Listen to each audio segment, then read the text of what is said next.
It was around 2:15 in the morning when it happened. I was driving home after a late shift at the small town diner I worked at. The roads were pretty much deserted, just long stretches of dark highway surrounded by trees and farmland. The only sound in my car was the low hum of the engine and the occasional crackle of static from the radio. I was maybe 15 minutes from home when I saw it. Headlights off the road up ahead, kind of down in a ditch. At first, I thought it was someone pulled over, maybe sleeping it off or waiting for a tow. But as I got closer, I realized something was wrong. The front of the car was crumpled against a tree, smoke faintly curling from the hood. The windshield looked shattered. It looked fresh, like it had just happened. I pulled over immediately. I wasn't sure what I was expecting when I got out. I've never been the heroic type, but something about the stillness in the air, the way the car was tilted into the ditch, it didn't feel right to just drive past. I approached slowly, calling out, "Hello, is anyone in there?" No answer. I stepped closer, using the flashlight on my phone. The driver's door was slightly open. The inside of the car was a mess, airbags deployed, glass everywhere, a single purse lying on the floor near the pedals. But there was no one in the seat. I leaned in, looking around. "Hello," I said again, louder this time. Still nothing. That's when I heard it. A faint crunching sound, like someone stepping on gravel. But it wasn't near the car. It was behind me. I turned quickly, swinging the flashlight beam toward the tree line across the road. Nothing. Just empty woods and mist rising in the cold night air. I took a deep breath, trying to calm myself. "Maybe they wandered off," I whispered, trying to make sense of it. "Maybe they're hurt and trying to find help." I called 911 and reported the crash, giving them the mile marker and road info. The dispatcher said someone would be there in under 10 minutes. She told me to stay nearby and not to enter the woods in case the driver was injured or disoriented. I agreed and ended the call. I stood there, glancing into the trees every few seconds. The flashlight caught branches and fog, but nothing else. Then I noticed something strange. There were footprints, leading away from the passenger side of the car into the woods. But they weren't spaced like someone running. They were slow, deliberate, deep, like whoever made them was barefoot and heavy. And there were drag marks next to them. It looked like someone was pulling something or someone behind them. A chill ran down my spine. I knew I shouldn't follow them. The dispatcher had literally told me not to. But something about the way the prints disappeared into the mist, it felt wrong to ignore it.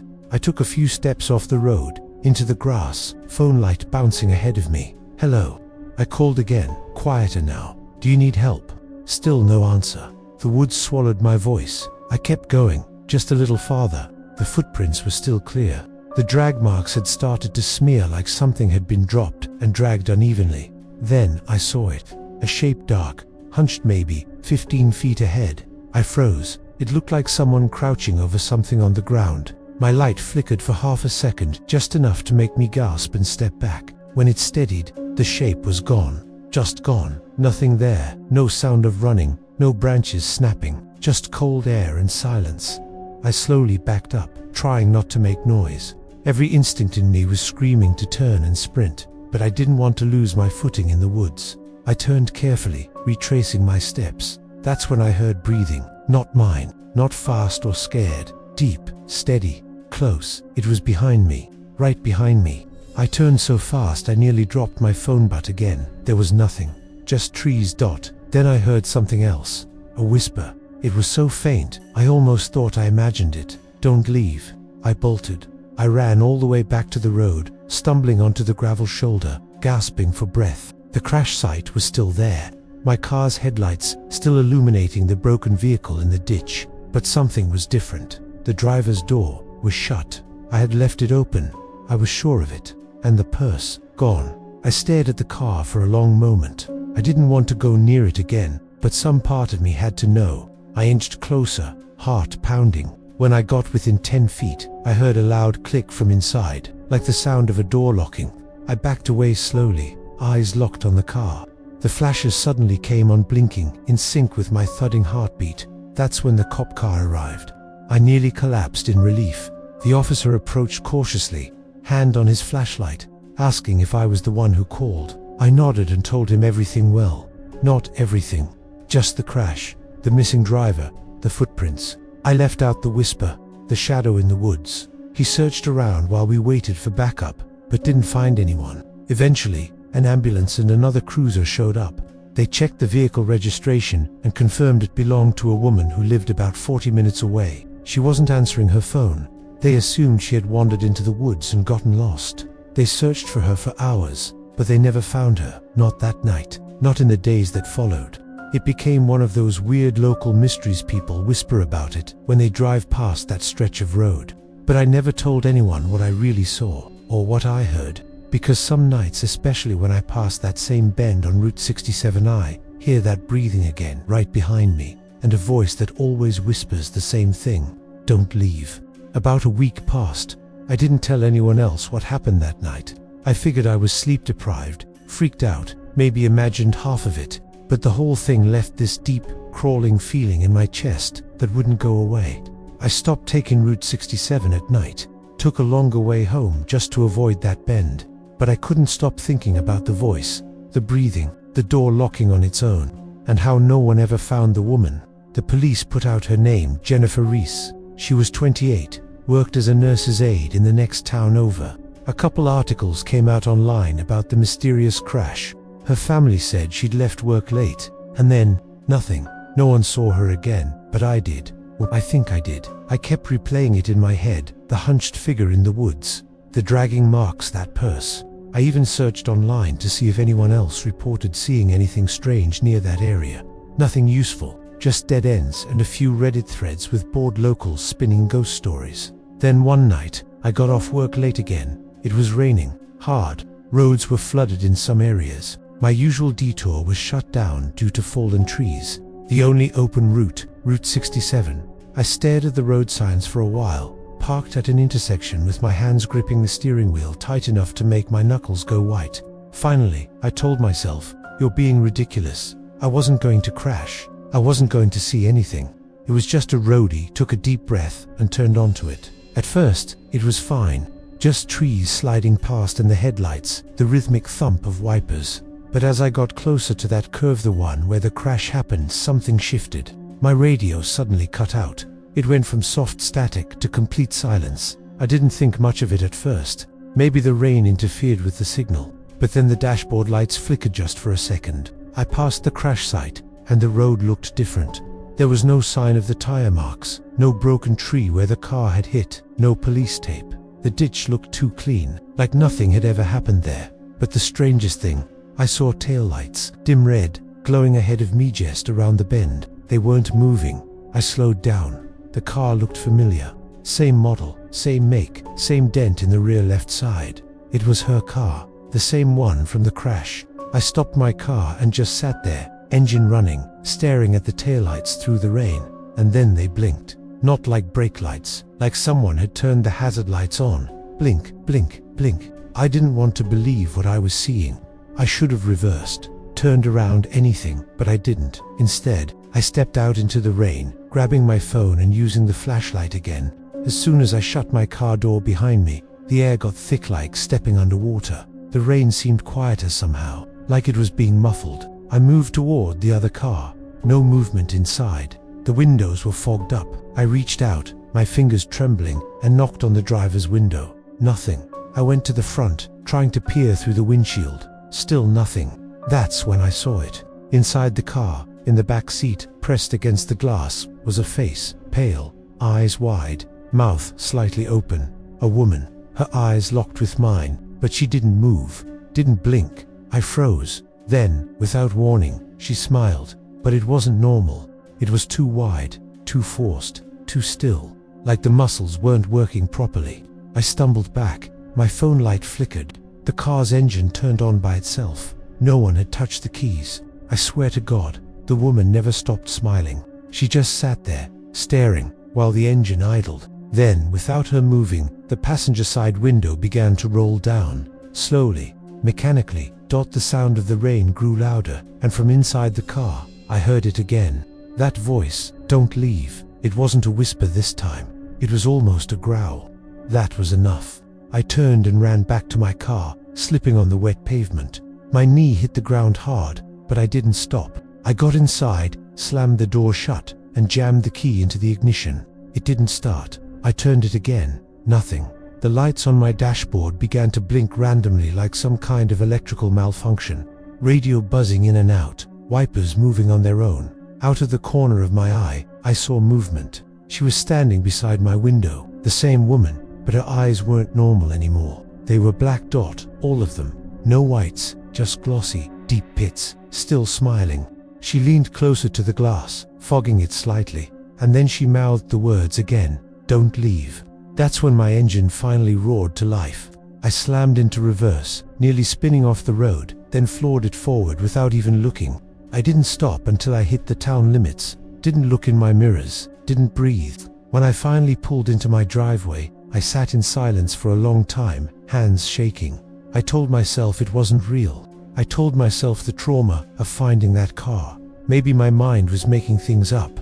But the next morning, when I went to my car to drive to work, there was a handprint on my driver's side window, not just fogged from the inside, pressed in, perfect, small, delicate, and smeared down, like someone had been pulled away from the glass. The next morning, I called off work. I couldn't bring myself to leave the house. I kept all the curtains closed, checked every lock twice, and sat in the living room with a baseball bat in my lap. I couldn't shake the feeling that something had followed me home. I thought maybe I was just being paranoid, that maybe my mind was exaggerating things after what had happened last night. But when I checked the back door, something I know I had locked, I found it slightly ajar. My heart dropped. I backed out of the kitchen, gripping the bat tighter, and went room to room, searching every corner of the house. Nothing. Not under the beds, not in the closets, nowhere. But the silence in the house didn't feel empty. It felt like it was watching me. I decided I needed to tell someone, anyone. I called my friend Dylan. I didn't go into full detail, just said I needed him to come over. Maybe it was cowardly, but I didn't want to be alone. When Dylan got there, he looked at me like I was crazy. I probably looked like hell. I hadn't slept, hadn't eaten, and I know my hands were shaking. He brought coffee and tried to calm me down. I told him everything. About the crash, the woman in the road, the smile, the scratches on my car, the whisper through the window. He laughed at first, thought I was messing with him, but I wasn't laughing. I swear to God, man, I said, she was real, or something real. I don't know what she was, but it wasn't human. Dylan finally stopped smiling and leaned back. You'd think it followed you home. I nodded.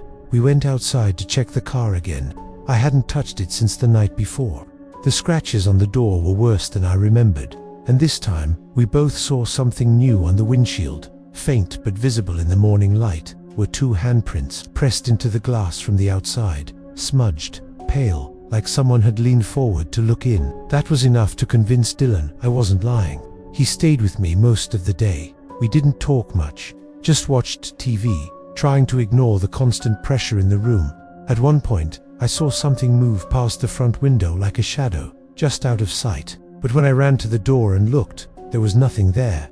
By the time Dylan left, it was already dark. He offered to stay the night, but I told him I'd be fine. I wasn't. I barricaded the back door, turned on every light, kept the bat next to me, and still I heard it again. The tapping. This time, it wasn't at the window. It was on the wall, inside. I froze. Every muscle in my body turned to stone. I didn't want to believe it, but I knew what I'd heard. 3 slow, deliberate taps, like knuckles against drywall.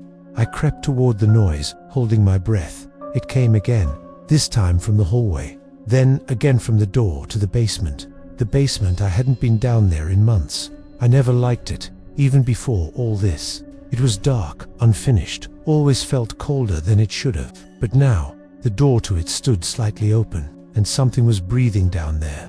I could hear it wet, raspy breaths, like someone trying not to be heard, but failing miserably. I stepped closer, the bat raised, my whole body shaking. Then I heard a whisper, ... come back to the road. I slammed the door shut and jammed a chair under the knob.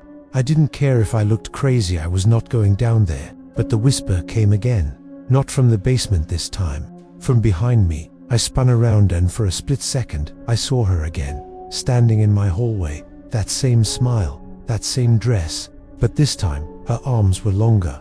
Her face stretched too wide, and her fingers, they dragged along the walls as she walked toward me. She didn't blink, she didn't speak, she just stared, head tilted, like she was trying to remember me.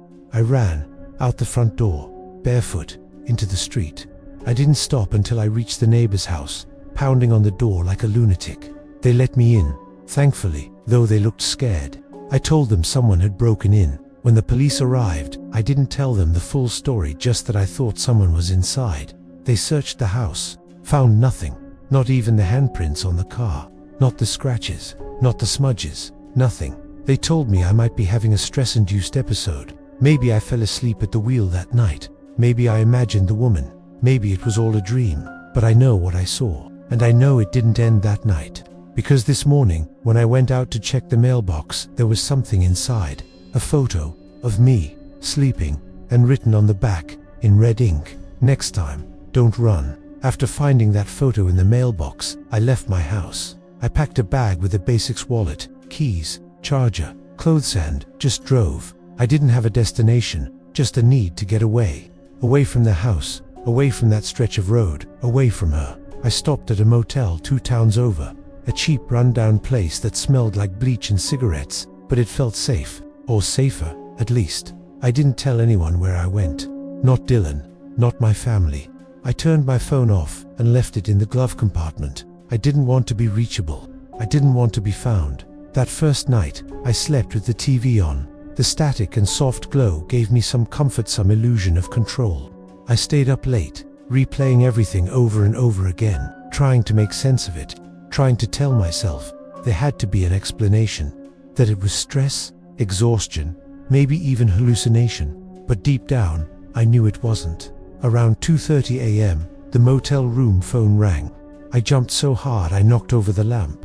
I stared at it for a moment, frozen. Who even uses motel phones anymore? The phone kept ringing. I picked it up slowly, hand shaking. Didn't say anything, just waited. Silence. Then a voice, a woman's whisper. Soft, playful, but hollow, like it was echoing from the bottom of a well. "Did you forget your promise?" I slammed the phone down. I didn't make any promise. I didn't agree to anything. All I did was stop to help. All I did was try to be a decent human being. And somehow that opened a door to something I still couldn't understand. I left the motel by dawn, slept in my car at a gas station parking lot the next night. Then, in a 24-hour diner booth, I kept moving, never in one place more than a few hours. I was too afraid to rest, too afraid that she'd find me again. But I couldn't run forever. About 5 days after I left home, I broke down, called Dylan. I told him everything again. This time, he didn't laugh. He said I sounded like I was losing my mind. Maybe I was. He said, "You need help, man, not a priest, not the cops. Help, like a therapist." I didn't argue. I knew how I sounded. But then he said something that made my blood run cold. "I actually stopped by your place yesterday, just to check if everything was okay. ... Why?" I asked. "Because I got this weird text from your number. Just said, 'Come to the basement.' Thought it might be a prank, but dude, your phone was off." "Right." I didn't respond, because I didn't send that text. Dylan said the back door was wide open when he arrived. He didn't go inside, thank God. He said something felt wrong. He just turned around and left. Whatever was in my house, whatever was pretending to be me, it wasn't finished. After that, I did what I should have done from the start. I went back to the crash site. I needed to understand. I needed to see it again. As terrifying as it was, I drove back to that exact stretch of road, just after sunset, parked my car in the same spot I had that night, stepped out, waited. The air was thick, silent, no crickets, no wind, just a heavy stillness that pressed against my chest like a weight. And then, I saw them. Headlights, a car slowly turning the bend. I stood frozen. It was the same car, same busted front, same shattered glass, and in the middle of the road, there she was, the woman, just like before, pale dress, bare feet, long hair tangled and wet. She stared at me as the car swerved around her. The driver screamed but didn't stop. They kept going, speeding past me like I wasn't even there. I stepped toward her.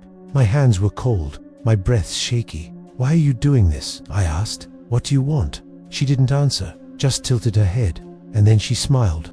"Now you've seen," she said. The road behind her shimmered like heat waves on asphalt, and through it, I saw me, lying in bed, tossing and turning, then sitting up and walking toward the basement door. I blinked, and the vision was gone. The woman vanished, too. Just gone. I don't know what happened. I don't know why me. All I know is I never went back to that house. I sold it within a month, never stepped inside again. I changed my number, threw out my old phone, and still, sometimes I get the dreams of that smile, dreams of cold breath on my neck, dreams of scratching at the inside of my walls. But the worst part isn't the dreams. The worst part is waking up and finding things moved around, doors unlocked, windows open, and once, a message carved into my bathroom mirror. The crash never ended.